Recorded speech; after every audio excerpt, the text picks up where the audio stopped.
Hi, I'm Rachel, and this is my Autumn 2020 Writers Quarterly Wrap-Up. It is a video that I make about every 3 months, every quarter, to check in on my writing goals that I'd made last quarter and to make some new ones, and generally to check in on my writing life. I usually do this in a pretty standardized way. I have different sections that I fill in, basically, but at the end of 2020, this crazy pandemic-infested year, I thought I'd give myself a little grace, and I'm going to make this a little more unofficial, hopefully a little bit of a quicker video, frankly, because, you know, it wasn't my strongest quarter, and I guess I don't feel like I have too much to say within that official framework. One thing I do in each of these videos is I have Septa Unella from Game of Thrones come out to shame me, because, you know, I never do make all of my goals, so she does have to, you know, come out. But, you know, if she's doing her job, Septa Unella's probably been, you know, going out everywhere to a bunch of maskless places, you know, shaming people for that sort of stuff. So hopefully she's in quarantine right now, or at least enjoying her New Year's. So I think I'm going to just move on organically here. The first thing I think I'll do is streamline two of my sections into one, because I don't feel like I have much overview stuff to say, but maybe I can talk about my writing life and so forth in highlighting 3 of my blog posts.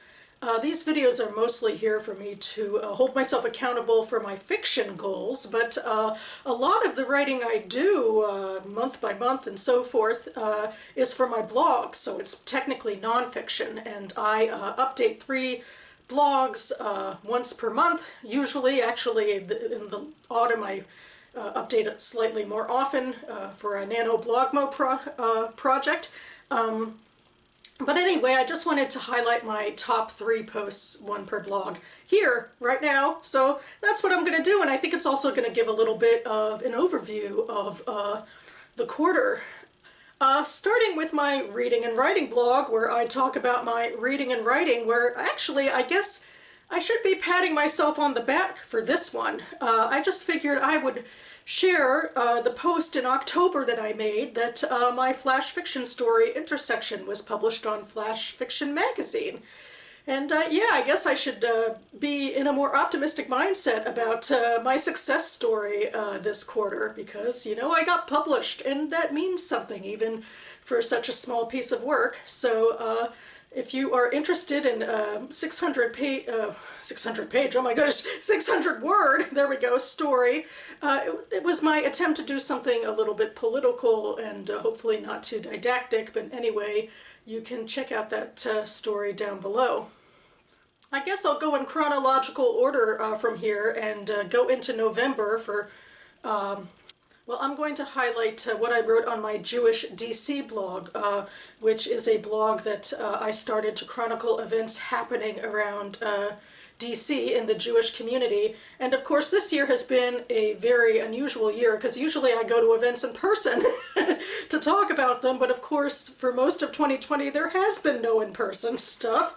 One of the things I tend to do in November, at least for, I think for the past couple of years, is go see a movie in person at my local JCC, but because their theater was closed, they were able to rustle something up to put some movies online that you could, you know, rent for a little bit of time. So I chose one of those movies, an Australian movie called H is for Happiness, which was really whimsical and kind of fun and escapist in a lot of ways, which you kind of needed this year. And I wrote a review that I thought, you know, was captured the feeling and what have you, so I will link that down below.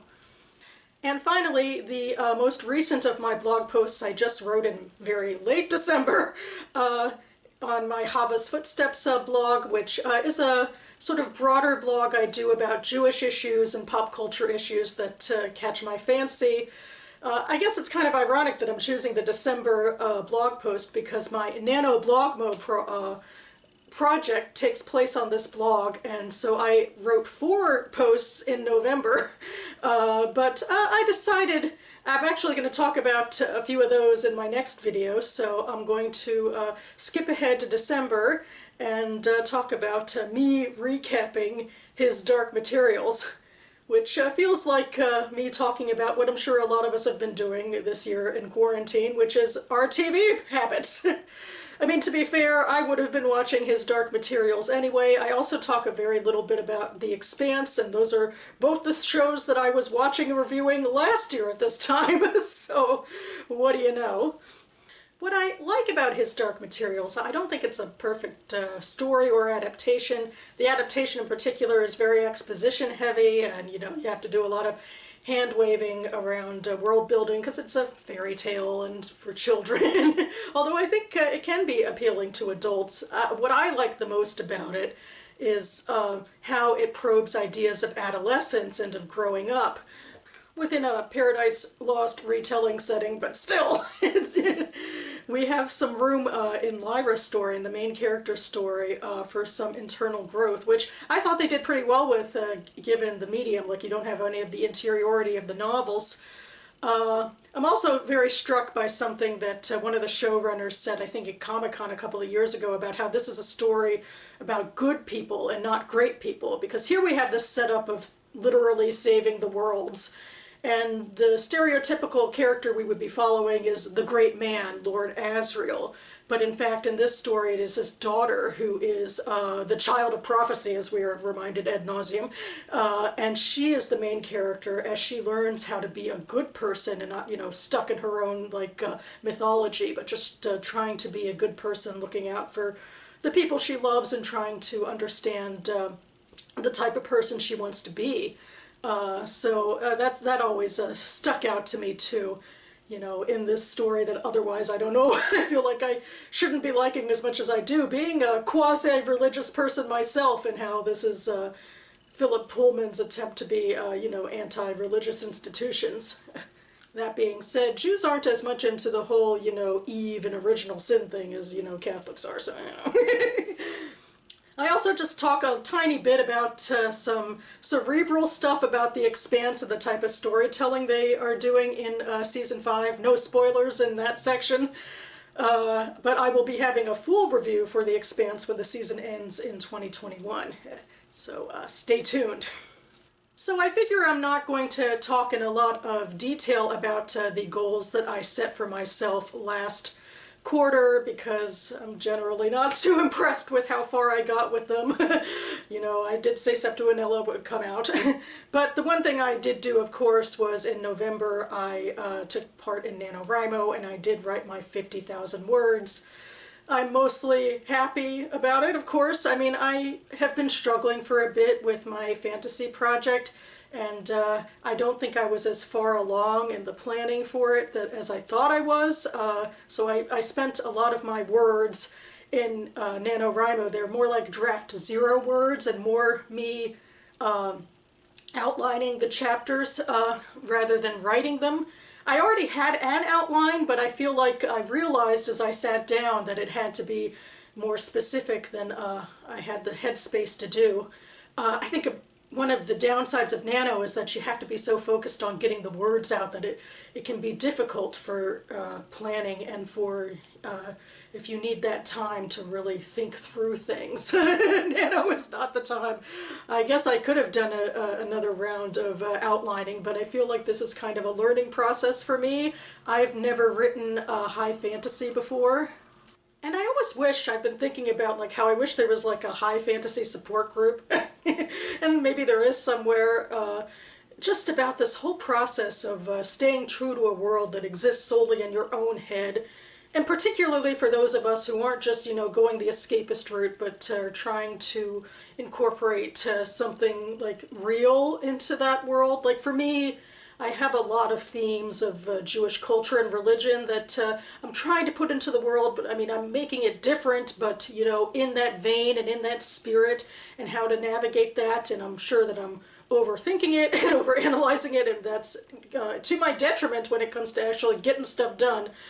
I also wish I was reading more high fantasy. I read a lot of literary fiction, and I still love literary fiction, but I kind of wonder if it would be easier for me to stay in this mindset of writing epic fantasy if I were reading more of it and not just, a handful of things. So it might be something to consider for my reading goals for next year. So we'll see with that. But one thing I do want to do this video, or really the highlight, is to set goals for next quarter, for winter 2021, because I want to make sure that I have something to work towards. My first goal is to attend a Flash Fiction Magazine Master's class. This is one of the cool outlets of Flash Fiction Magazine, that they're more than just, a publisher. They also have a bit of a community where they work on workshopping Flash Fiction in general for people to hopefully find other homes for their fiction. And because I had published a story on the site, I do get one freebie. And so I've had that in mind, that I should go and take advantage. I don't write a lot of flash fiction, but I do think I have one or two other things in the works that it would be nice to get the feedback on and to make it stronger, and therefore give it a better chance to find a publishing home. So I think that's something that I should jump right into in 2021. My second goal is to prepare and send a query letter for my literary fiction novella, The Corners. Throughout a bunch of last year, starting when I went into my furlough from work in March, I have been sending my novella out on submission after finishing my last bout of edits.